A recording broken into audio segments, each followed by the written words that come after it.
Devocional 19 de abril, Salmo 22, 1 al 21, tu clamor. Este salmo comienza abruptamente con una escena desconcertadora.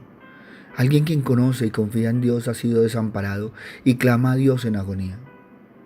Lo que aquí tenemos es un relato del sufrimiento humano del Señor. Durante su juicio, Él permaneció en silencio. Como oveja, enmudeció ante su trasquilador. Como le azotaron, no dijo nada. Cuando le clavaron a la cruz, no gimió. Pero cuando Dios le abandonó, gritó como ruge un león. Fue un grito de dolor. Lo vemos colgado allí como un hombre, pero era el Cordero de Dios que quita el pecado del mundo. Aquí tenemos al que dejó la gloria del cielo y se convirtió en un hombre para revelarnos a Dios. Sí, esto es cierto, pero por encima de todo, para redimir al ser humano. Pero allí, en esa hora tan desesperada, Él fue abandonado por Dios. Su ruego no está enfocado en el cambio de su situación, sino en la presencia de Dios en la crisis. No tenía lugar alguno al que acudir, ni en el lado humano, ni en el lado divino. Nadie jamás había tenido que pasar por esa experiencia. Nadie, solo Él. Él fue una víctima de la crueldad de los hombres, pero el clamor y la queja fue con Dios.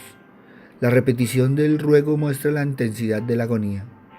Luego fue que sintió en alma y cuerpo el horror del desagrado de Dios en contra del pecado, el cual él había tomado.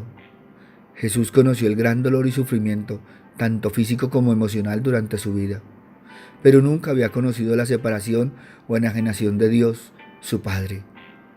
Dios el Padre tuvo a Dios el Hijo como si Él fuera un pecador. Al que no conoció pecado, por nosotros lo hizo pecado, para que nosotros fuésemos hechos justicia de Dios en Él. Pero no solamente Jesús soportó la separación del compañerismo del Padre, sino el derramamiento de la ira del Padre sobre Él, como un sustituto por el pecado de la humanidad. Al mismo tiempo, no podemos decir que la separación entre el Padre y el Hijo en la cruz fue completo. Pablo dejó esto en claro, que Dios estaba en Cristo reconciliando consigo al mundo en la cruz. Podemos imaginar la respuesta a la pregunta de Jesús, ¿por qué?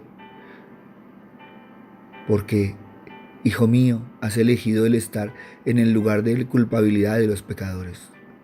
Tú, que jamás has conocido pecado, te has convertido en el sacrificio infinito para volverte pecado y recibir mi justa ira sobre el pecado y los pecadores.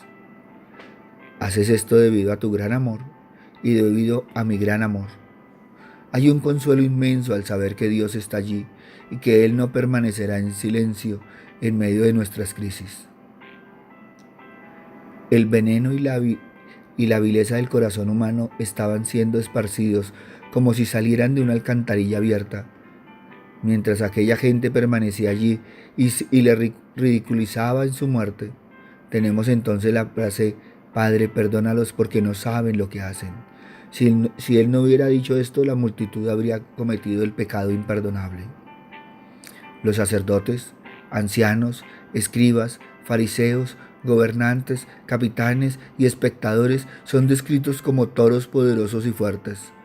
Ellos parecen ser como leones, violentos, devorando amenazantes, sus fauces goteando con la rabia para romperlo todo. Los enemigos de Jesús lo rodearon como una manada de animales salvajes. Bramaron alrededor de la cruz como ganado salvaje, llenos de fuerza y furia. Pisotearon y echaron espuma alrededor del inocente y deseaban acornarlo a la muerte con sus crueldades. Él fue crucificado desnudo. En nuestra época, con los antecedentes del nudismo y la pornografía, es difícil comprender la gran humillación que él sufrió al colgar desnudo en la cruz.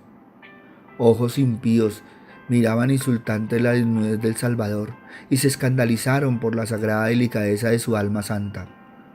La vista del cuerpo agonizante buscó asegurar simpatía de la multitud, pero únicamente incrementó sus salvajes risas mientras alzaban sus crueles ojos sobre sus miserias. Le habían quitado sus ropas y las habían sorteado sobre ellos. Él pasó por todo este proceso, fue crucificado desnudo para que usted y yo pudiéramos estar vestidos con la justicia de Cristo, para de esa manera poder estar ante Dios durante el tiempo infinito de la eternidad. Robarle a una persona todo, aun su ropa, dejándolo desnudo y desamparado, es un gran insulto a la dignidad humana. Jesús, el Mesías, sufría esta experiencia humillante en la cruz. La mayoría de nosotros nunca conoceremos la vergüenza y el sufrimiento de quedarse sin dinero y desnudo en un lugar público. Sin embargo, cualquiera de nosotros se sentiría desnudo si algún pecado nuestro, ya sea secreto o no, es descubierto. En ese momento necesitaremos clamar como el salmista: fortaleza mía, apresúrate a socorrerme. La frase "he sido derramado como el agua" nos muestra la excesiva transpiración de un hombre muriendo a la intemperie bajo el calor del sol. Y después dijo: todos mis huesos se descoyunturaron. Lo horrible de la crucifixión era que cuando un hombre comenzaba a perder sangre, su fuerza menguaba y sus huesos se descoyuntaban. Esta experiencia era terriblemente dolorosa. Él murió a causa de un corazón quebrantado. Con su cuerpo deshidratado, bajo el sol caliente de Judea y con el sufrimiento de una fiebre furiosa, dijo: tengo sed. A aquellos que estaban al pie de la cruz le oyeron decir. En estos momentos de la cruz él dijo: Padre, en tus manos encomiendo mi espíritu. Cuando Jesús murió por nuestros pecados, Él recogió toda la culpa y pecados de toda la humanidad y murió por ella. Toda nuestra culpa fue puesta en Él. Representó a todos los que de la masa hirviente de maldad y con el golpe una de la ira de Dios, que todo era borrado. El cuidado amoroso de Dios no comienza el día que nacemos ni concluye el día que morimos, sino que va con nosotros desde antes de nacer y nos acompaña por el largo camino de la eternidad. La única ayuda segura que recibimos en la vida proviene de Dios, cuyo cuidado se prolonga más allá de la existencia terrenal. ¿Cómo puede una persona rechazar semejante amor? Papito Dios, hoy venimos a ti, Padre misericordioso, porque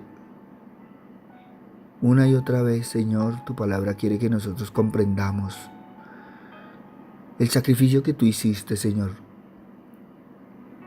El sacrificio que Cristo hizo en la cruz, Padre amado. Papito Dios, que entendamos de una vez por todas que todo fue por nosotros, Señor. Entendamos que nosotros hemos valido la pena de ese sacrificio tan grande de Cristo. Papito Dios, terrible entender, Señor, que tu Hijo fue violado en la intimidad, Señor. Desnudado, Señor, ante los guardias, ante toda la compañía. Desnudado ante toda la muchedumbre. Papito Dios, y aún así, Señor, hay quienes tienen el corazón duro. Hay quienes aún no entienden. Hay quienes aún dudan. Hay quienes tienen el corazón de piedra.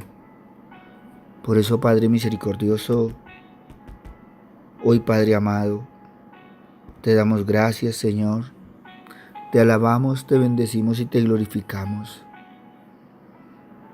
Hoy, Señor, reconocemos el sacrificio, Señor, tuyo y de Cristo. Reconocemos el proceso de salvación de nosotros, Señor. Hemos costado precio de sangre. Papito Dios, gracias, Señor, porque se han preocupado por nosotros, porque hemos valido ese precio tan grande. Porque la palabra nos muestra que Cristo dejó todo en la cruz. Si no hubiera sido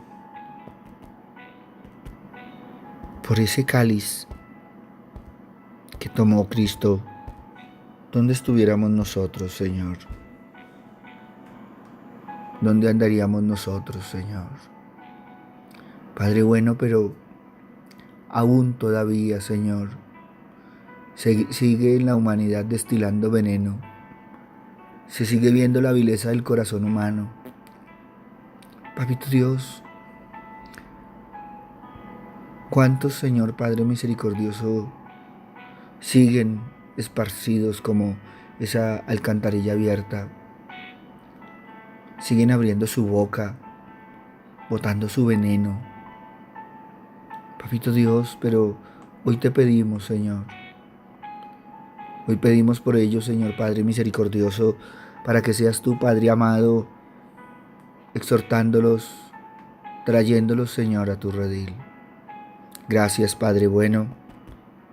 Pero también sabemos que nunca como antes se había predicado tu palabra, pero también nunca como antes había habido tanta apostasía. Padre amado, hoy, Padre misericordioso, vuelve a tomar, Señor Padre, fuerza esas palabras, Señor. Perdónalos porque no saben lo que hacen. Pero muchas veces, Señor, sí saben lo que están haciendo. Sí saben a quién están hiriendo. Porque aunque muchas veces van contra nosotros, no es contra nosotros. Es contra ti, es contra tu Hijo, es contra tu palabra, Señor Padre amado. Papito Dios, pero gracias, Señor, por los que escuchan, Señor, tu palabra. Por aquellos, Señor Padre misericordioso, que han escuchado, Señor, y han guardado todo esto en su corazón, Padre bueno. Bendícelos, guárdalos, Señor. Papito Dios, ponemos en tus manos, Señor, a todos aquellos, Señor, que están delicados de salud, Padre misericordioso, que están hospitalizados, Señor. Aquellos que necesitan de tu presencia, Señor, que necesitan un milagro de tu Hijo, Señor. Hoy te los pongo en tus manos, Señor. ¿Quién más que tú, Señor? ¿Quién más que tu Hijo? ¿Quién más que el Espíritu Santo, Señor? Para entender, Señor, cada una de las situaciones que vivimos en nuestra vida. Por eso, gracias, Señor, por escuchar nuestras oraciones. Gracias, Señor, por escuchar nuestro clamor. Gracias, Señor, por escuchar nuestras súplicas. Bendícenos, guárdanos, Señor Padre misericordioso. Y que cada día, Señor, sea un día para entender tu palabra. Que no sea un tiempo más, unas vacaciones más, sino que realmente, Señor, volteemos la mirada a la cruz y volteemos nuestras rodillas, Señor, al suelo, para poder levantar nuestros brazos, Señor, y en esa posición, Señor, poderte adorar y poderte reconocer como nuestro Padre, y a Cristo nuestro hermano, y al Espíritu Santo como ese guía y protector. Gracias, Padre bueno, en el nombre de Cristo Jesús, para gloria y alabanza tuya. Amén y amén. Buenos días para todos, les habló el pastor Walter Bernal de la iglesia Su Gloria en Mí. Un bendecido día en el Señor.